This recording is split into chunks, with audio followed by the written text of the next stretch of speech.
So, all right, I'm gonna introduce you now. This is Eliza Factor. I've known of Eliza for a very long time because she founded with her, I think with your partner, the Extreme Kids and Crew, which saved our lives when Ocean was a toddler and shaped the culture of our family toward more inclusive values. Um, and I'm incredibly grateful for it because it really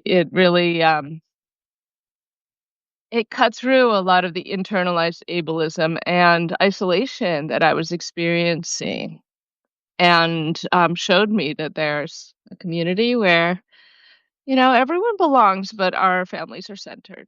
So I'm really grateful for that. Also, Eliza has a Substack, Wayward Utopias, where I see all kinds of cute goats, among other things, and I'd love to hear you talk about the farm and your new projects, but anything else you'd like to say to introduce yourself to the community here, I would love to hear it. Okay, thank you, Kate. This is my very first live Substack thing, so it's a great way to start with this. I just love what you said about Extreme Kids and Crew. It makes me just so happy because I started it because I was feeling isolated, and I was in all these great spaces for kids that were really loving and supportive and non-medical and uh, just relaxed, easy with my younger kids, who are, I guess, 7 and 5, or maybe 6 and 4 when I first had the idea. Um, and I wanted to create a space like that for Felix, who had never had a space like that because he was always Mm. in special schools or hospitals or therapy offices, and there just hadn't been a place to like kick back with other families that just got it.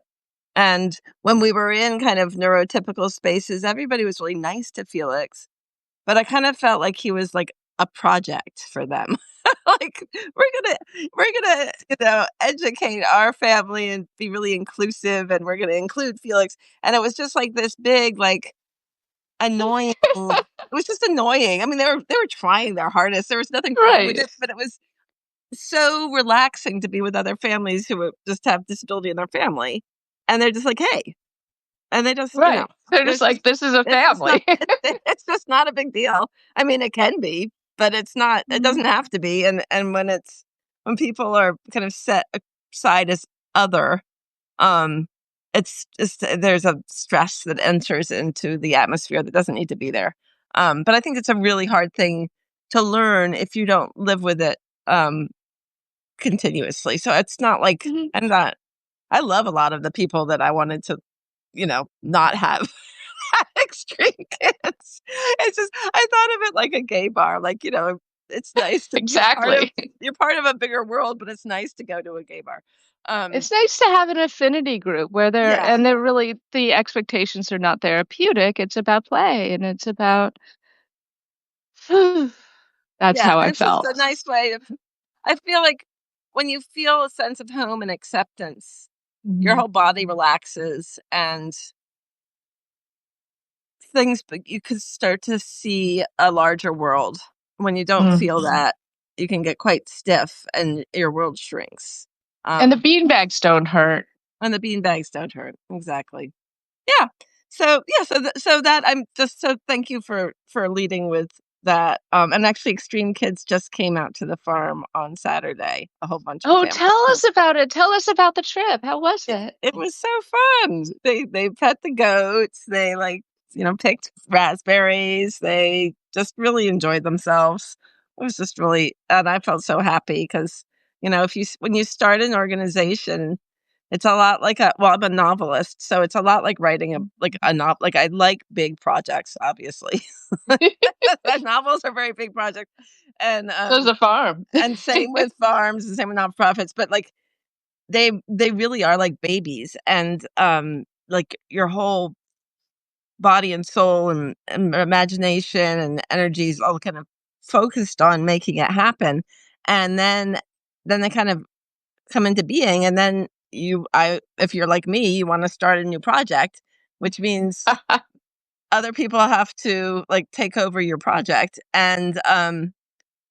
and it's just so wonderful when they do, like when it's not you holding everything up.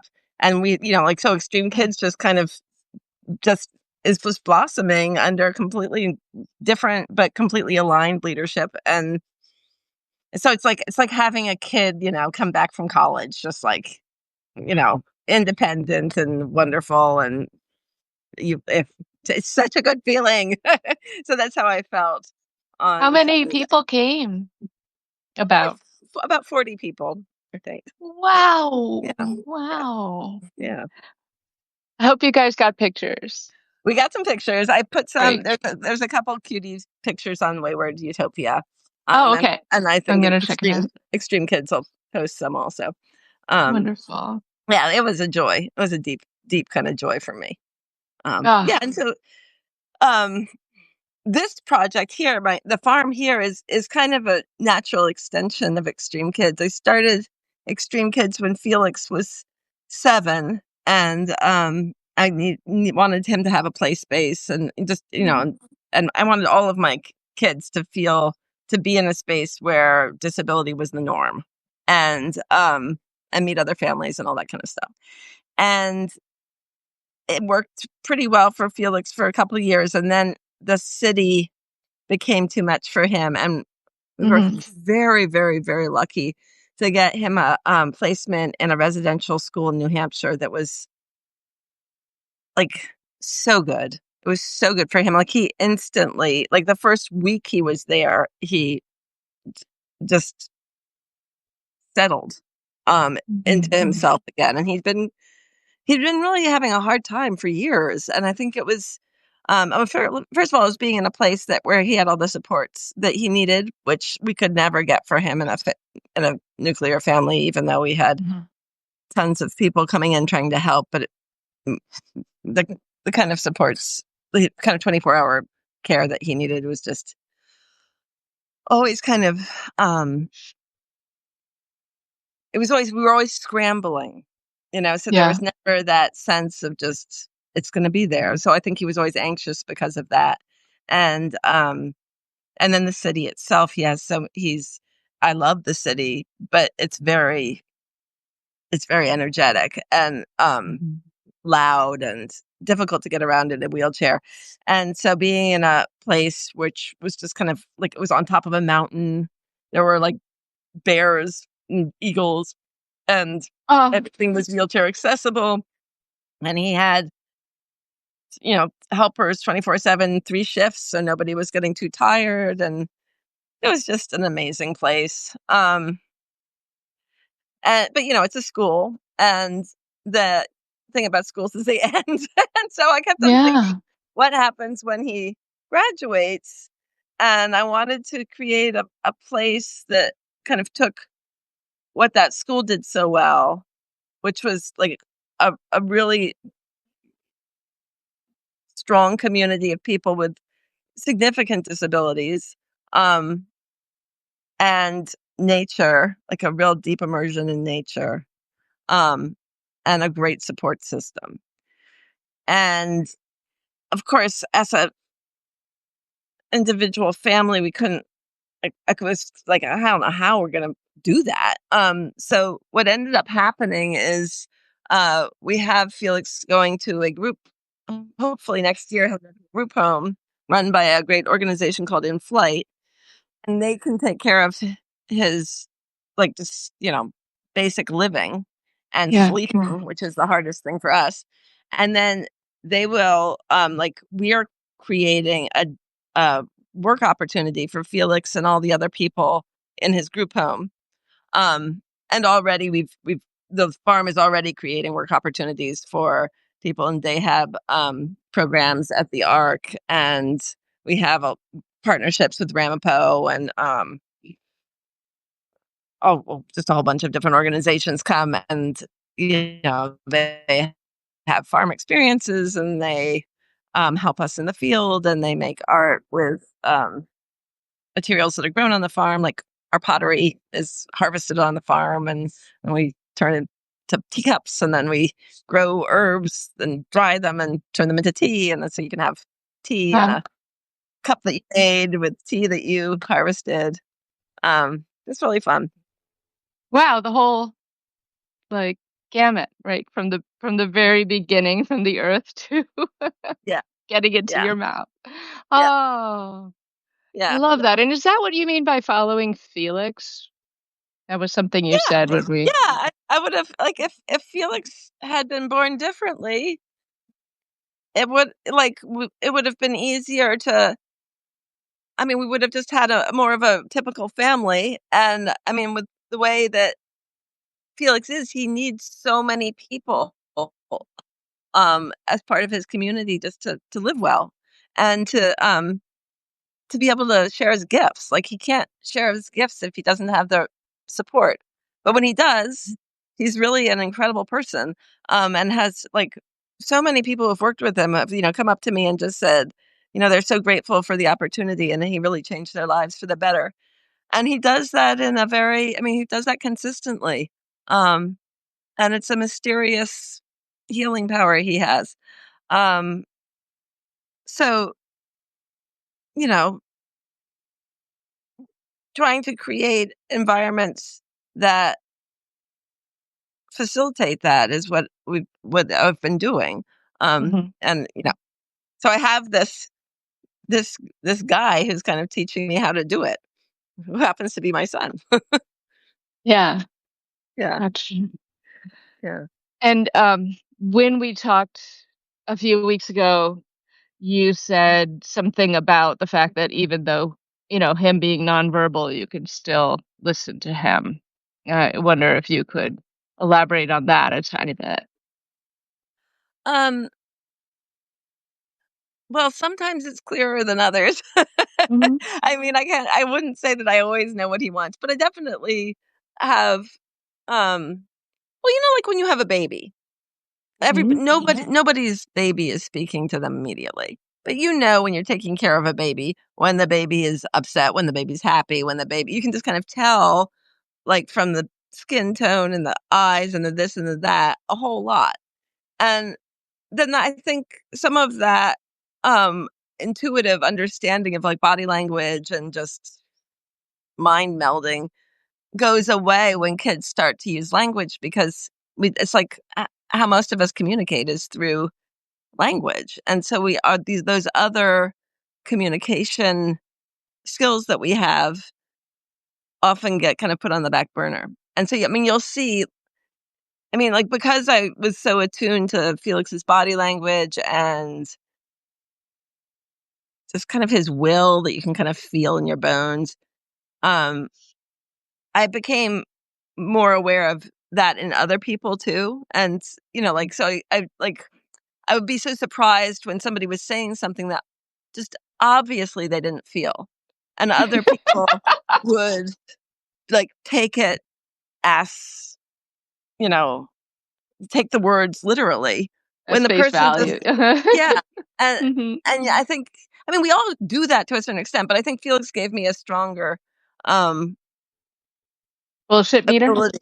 And, like, I mean, I had this I remember once when I was walking through Fort Greene Park when Felix was, like, I don't know, 10 or something, but so I'd been really, like, um, communicating him with my body and my mind and not with my words for a long time, and I saw this squirrel jumping from, branch to branch, and I felt my core muscles, like, imitate the squirrels. It was so cool because it was just I was like, "Oh." I mean, I felt for a second that I was inside the squirrel and how fun it was to jump from branch to branch, but, like, my whole body seemed to be doing that internally, and I'm sure it's because I'd been doing that kind of stuff so much with Felix that I got that kind of chance to just jump into, like, yeah, I don't wanna say jump into other consciousnesses because it's not that, but it's a little glimmer, a little glance, a little clue,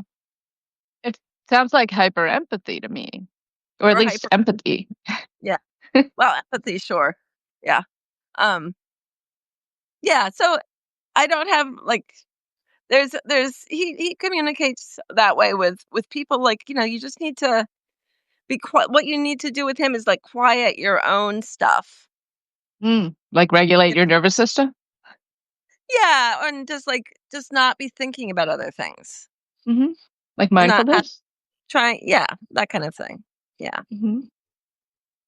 And Like then he gives you all this it's kind of like I mean, it's like communicating with animals or like on the farm, you try to quiet your mind and then you get ideas about where to plant things. And it's like mm. kind of it's just a kind of a communal thinking that happens when your Eliza Factor stuff isn't knocking around in there. And it's not I don't mean to I don't wanna sound like I can always get there. But it is a place that is very, rich and powerful. Yeah. That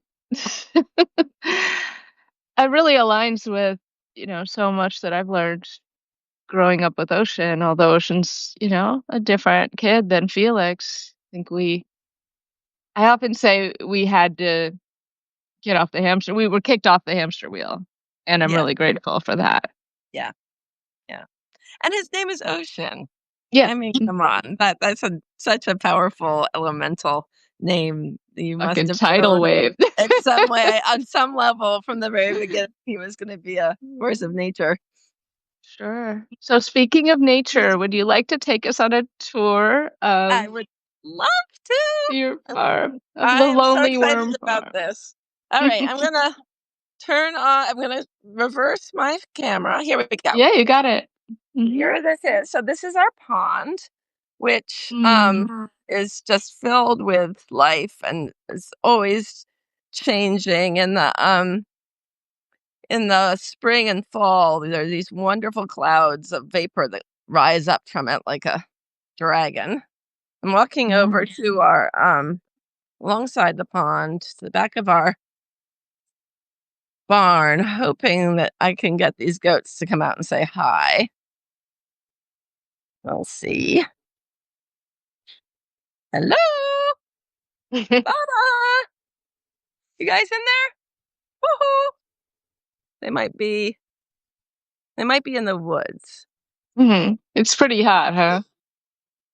They might be in the woods in the shade. You can kind of see the woods over there. We may be able to see Mhm. them later, but they seem to be off having an adventure. So I'm going to walk you to the Everyone Garden for now, and then maybe we'll get them in a minute.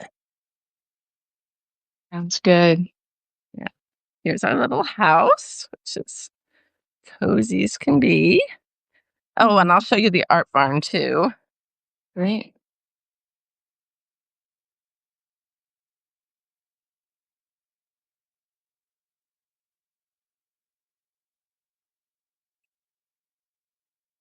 Here's the art barn. So this is where we make pottery, Ooh. and weaving pottery. Let's see, here's some pottery here. So this pottery has all been harvested from our land. Wow. Yeah, so this is nice. Oh, actually, there's so many things to show you, but this is the farm is about well, the full acreage is 29 acres. So obviously, I'm not going Wow. to walk the entire 29 acres. Um, but we have the Everyone Garden, which is where I'm walking to now, which is where most of our agricultural programming happens. That's about 3 acres. There's about like 6 more acres that will be cultivated eventually. And then there's the Felix house, which is where most of the programming happens and the herbal preparations and all this sort of thing. So I'll probably walk you up there too if you have time. I don't know what the Yeah, I have time. time. Yep. Okay. Then we'll just do the whole thing. This is my pride and joy. This is the wheelchair path. Oh, You see it. beautiful. Yeah. We got a grant for these green grass mats that are on the path, which is made of stone dust. But this way, like if it's raining and muddy, wheelchairs can still just kind of easily go over it. And then the grass mats also go straight on mowed grass, and the grass grows right through. And so wheelchairs can travel on mowed grass, but it feels really solid underneath. And again, if it's muddy, they don't sink into the mud and all this kind of stuff.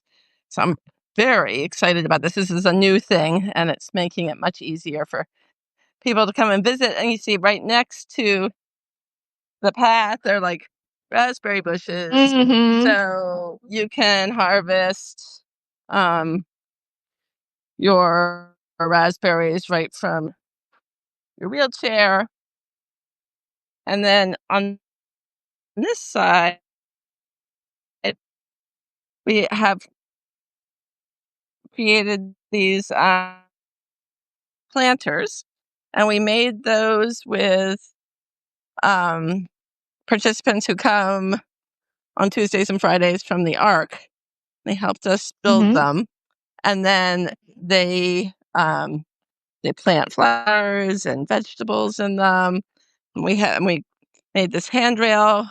I had because of Felix is in a wheelchair, most of my thinking about accessibility has been for people in wheelchairs.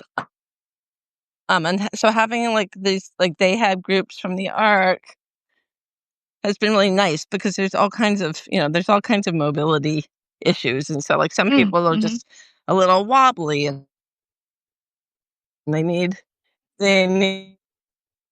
a handrail, or people get tired and so they need benches. And so like with our group, we built these the handrail, and we also have these benches every I'm sitting on one right now. We have every Sounds good, yeah. Your internet is cutting out, just so you room, know. which is a nice place to go relax. And I think I want to walk you. My phone is so black, like it's so bright out here. I can't see what's happening. Oh, okay. That's bad. All right. Picture. We're still getting you. Let's. Not worried Can you? about Could it. you see those pictures? I Yes. guess not. Okay. I'm gonna walk up closer to the house. Oh, okay. Good. Good. Good. Okay. Um, picnic area. Can you hear the birds? Yes. The frogs. There's, hello, frogs. Definitely hear the birds. Yeah. Great. Yeah. So there's over here. It's just there's a big field that's cultivated with flowers and vegetables and herbs, and there's fruit trees and nut trees growing. So eventually, it will be like a food forest. Uh, Um, we have a wonderful farmer named Jess who lives here full time and has studied indigenous agriculture and is really in tune with nature. This Mm. is my almond tree that I planted 3 years ago that's doing so well. Excited about that. Bravo. Yeah.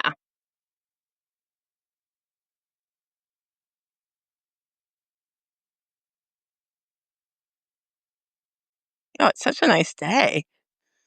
Yeah? What would you say the temperature is there? Mid 80s probably. But Mhm.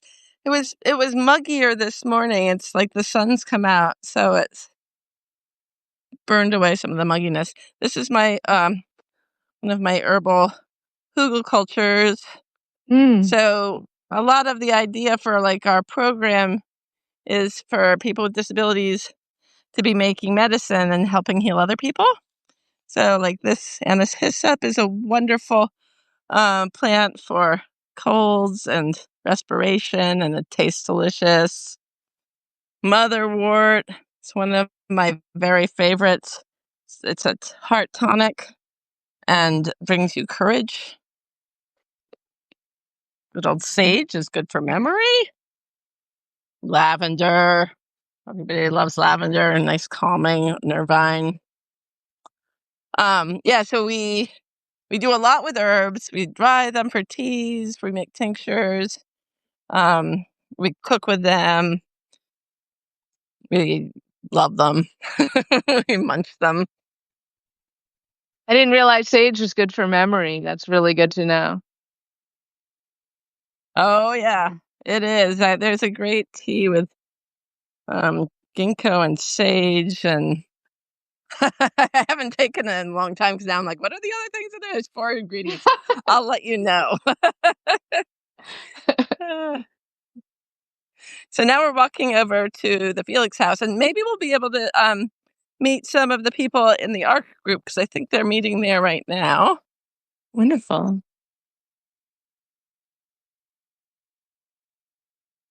Let's walk this way so you can see these tiger lilies and Mm. black-eyed Susans that are just so happy right now.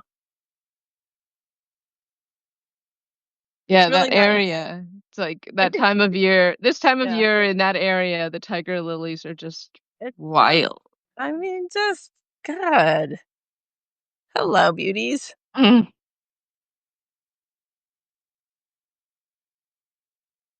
It's really fun doing this and not seeing myself, but getting to just show you guys all these beautiful. Yeah, I was thinking of beautiful- turning off my camera so we would see more nature. I just want to make sure that those who are joining, they know that No, we're still here, you know.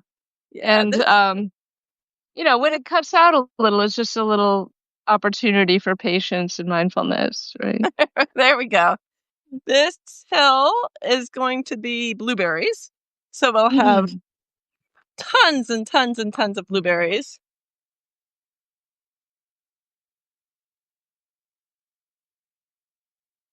Fullness of time. Right now, everything's just there's some little baby trees growing amidst all these exuberant plants. They're providing shade for the babies. And next year they'll be cut back because the trees will have grown higher and we'll need more sun. Hmm. Here's our tractor. Woo-hoo! This is a new purchase. Very exciting. It's great. Does it have a name? We need to give it a name. Yeah. So that's the farmer's house, and then this over here is the Felix house where we're walking, and it looks out over this lovely wetland with all kinds of birds swooping overhead, landing on the cattails, and past the wetland is a little yurt and sugar bush where we make maple syrup. Wow. Now we're walking up past to the Felix house.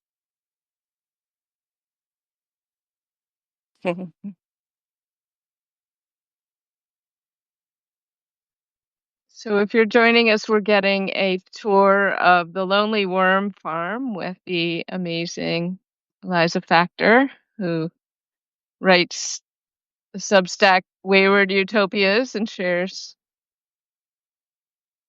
Here we go. Hi guys. I'm giving a tour to a Substack, to Kate Lynch's Substack audience. Hi everybody. How are y'all doing? Hi Alicia. Hello. Hello. Hi Norm. Bye bye. That's our morning group. Wonderful. And now we're walking through with some rooms. This is all a new project. This house got finished about 6 months ago. One of the It's very first amazing things space. we did with get this beautiful art gallery going. So this is all of the Ooh, art that we've done. I love this tapestry. Um, but yeah, and here's some of the finished pottery. Fun shapes and ooh, yeah. colors. Yeah, I know how hard handles are. They're not easy. they're not easy, and these are like such great. I mean, I love these shapes. It's fun. Yeah. Did And, you? like, just imagine making the tea, like, picking the herbs, making the tea, pouring the tea Yeah, into the mug, drinking from the mug, like, the it's whole really it's very very fun, and it's fun to um. I mean, it's fun drinking out of them. It's a little tricky because yeah, you know the more smoothly created uh, mugs are just easier to drink out of, but it's fun. Like it's a new skill. yeah. I It's love like a tea this ceramic ceremony. art. What's that? Mm. It's like a tea ceremony. Yeah, exactly. It's like a tea ceremony.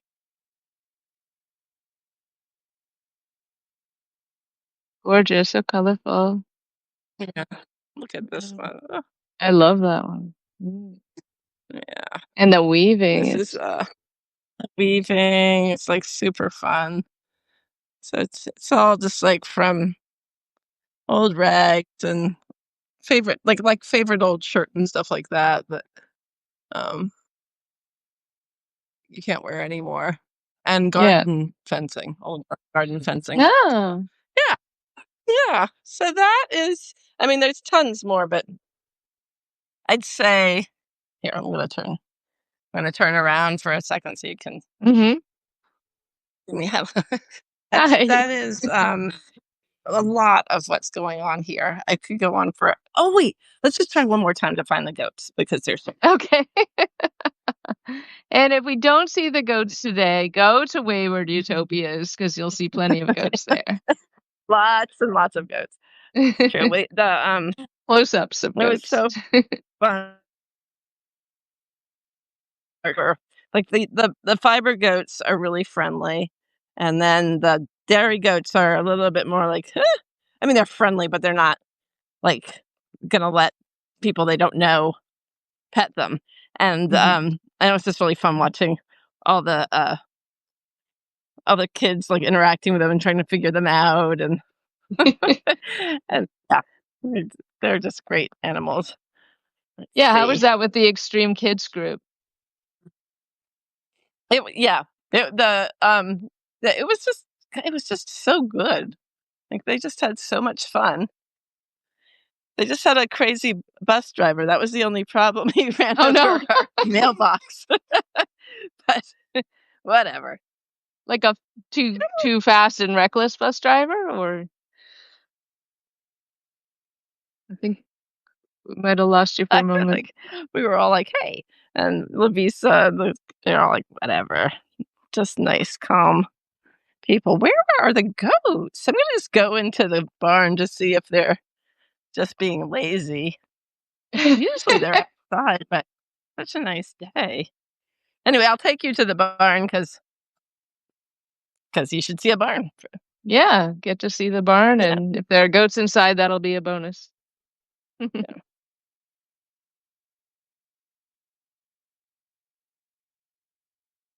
Yeah, so if anybody actually listening to this has relatives who are in wheelchairs, are Raz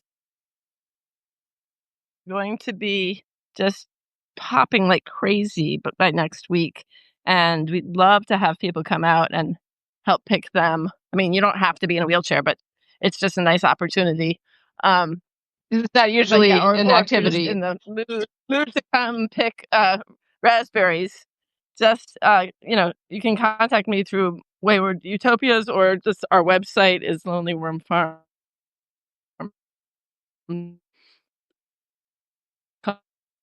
Contact me. Really, it's so beautiful outside, and you're just So we're losing you a little bit, just so you know, Eliza, but we'll be patient. I love that idea of picking the raspberries, and I guess it's Yeah. something that's oh, there they are! Here Worth the they wait. are. Yeah. This one is Yeah, those Pickle, goats are smart being inside, right? and this one is yeah. Hi, here's Baba. Caitlin. Hello, Caitlin. Oh, hey, I'm gonna take you guys outside. Come on. Just come on outside. This is ridiculous. I'm like, I talk to my goats like they're my kids. I'm like, what are you doing inside playing on your screens? Come on out here. Aw. Hello. They're like, no. Yeah, we're staying Let us in, but be. we'll stick our heads out. Let us. Okay. Oh, well, Okay. that made my day. Oh, hi. Just want to I'm so scratch their glad. ears. They are so fun. They're such good companions.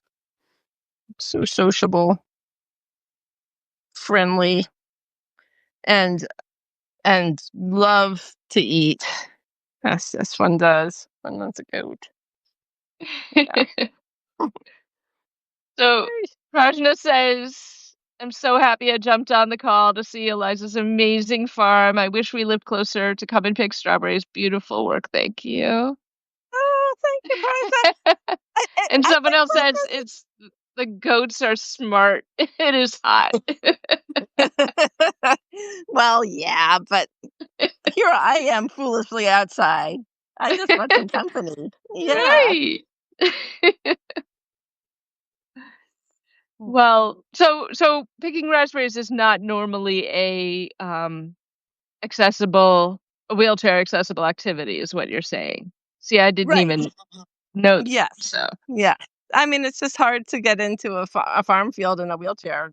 It's, yeah. or if you're in a cane or something, it's not the ground is bumpy and difficult to Right. navigate. I So know that the last time we went, I don't even remember what we were picking last summer, but we visited my sister in New Paltz and we were picking something and I ended up staying with my dad and because yeah, he definitely can't make it over those uh like that far a walk. And I was also thinking about my husband, he would not my husband John has Parkinson's and he would not be able he can do a walk when he's on, but then, he might just get overwhelmed and need to sit down, or I love the fact that you have those handrails as well. So the benches and the handrails would really help him. we have Sure. handrails and we have benches. Yeah, our infrastructure is good. And I mean, one of the things that I learned with extreme kids is like the physical infrastructure is definitely important, but like the most important is the social atmosphere and a feeling of like flexibility. Because like you can, Hell yeah. like if somebody gets tired and they're sitting on a bench and they can't get back, that's not a big deal. We can drive the pickup truck down. Like it's not a big Right. deal if you're just kind of open to how people are and Mhm. the fact that you can't predict everything. But that kind of mindset is unfortunately not that common. So it's really Right. cultivating that like flexibility and openness and curiosity about each other and welcomingness and also having the physical infrastructure to obviously accommodate Well, as you were wheelchairs and saying, stuff. like, it's about following Felix, right? It's Yeah. like Yeah. Yeah. knowing what his needs are and then creating that infrastructure that follows the mission of accommodating and flexibility. So someone's asking, are they wild blackberries? Or We have there are definitely black caps that are wild. Like there's a mhm. lot of really wonderful stuff to forage. We keep a lot of our land pretty uncultivated for foraging. And 29 the acres. black I can't imagine you yeah, could cultivate all of right, it. right. But the blackberries we have in the everyone garden are cultivated blackberries with big, big berries on I think most of them are thornless too, so they're really easy to pick. My mouth is watering. Think it's time for me to have some breakfast. Yeah, no, definitely. The blackberries they're like the blackberries probably need another month or something, but the raspberries oh, I mean, we're already eating a bunch of them, and they're just on the verge of exploding. So Okay, so next come weekend we'll be visit and there. pick some. Yeah, We'll come and pick some on the way yeah, upstate. yeah, yeah. Um, Eliza, thank you so much. Is there anything else you wanna tell us or say or plug? Oh, you can definitely read my books. I'm a writer first and foremost, so I love it when Mhm. people. I wrote a memoir about what Felix taught me, and I have a couple novels out, The Mercury Fountain and Love Maps, and hopefully the one that goes in between those, Offenbach's Menagerie will get out soon. Please cross your fingers for me because it's a novel that's dear to my heart. Mm. And you know, subscribe to my Substack, and that way you'll get lots of pictures of the farm. But most of all, like accept yourself and love yourself and everybody around you. So the I don't know, philosophy, tagline, whatever for Extreme Kids is a space to be, and that's always really I've really internalized that. Like I want to be a space to be, like a sanctuary. Um that's it's really shaped, like I said at the very beginning, it's shaped our family's culture in so many ways. So feeling included um makes us more inclusive people in a way. Yeah. No, when you feel comfortable yourself, you can be open to others. And it's Hopefully. our social world. But no, I think that's true. And I mean, I think a lot of people I mean, they present as comfortable, but they're not, Yeah.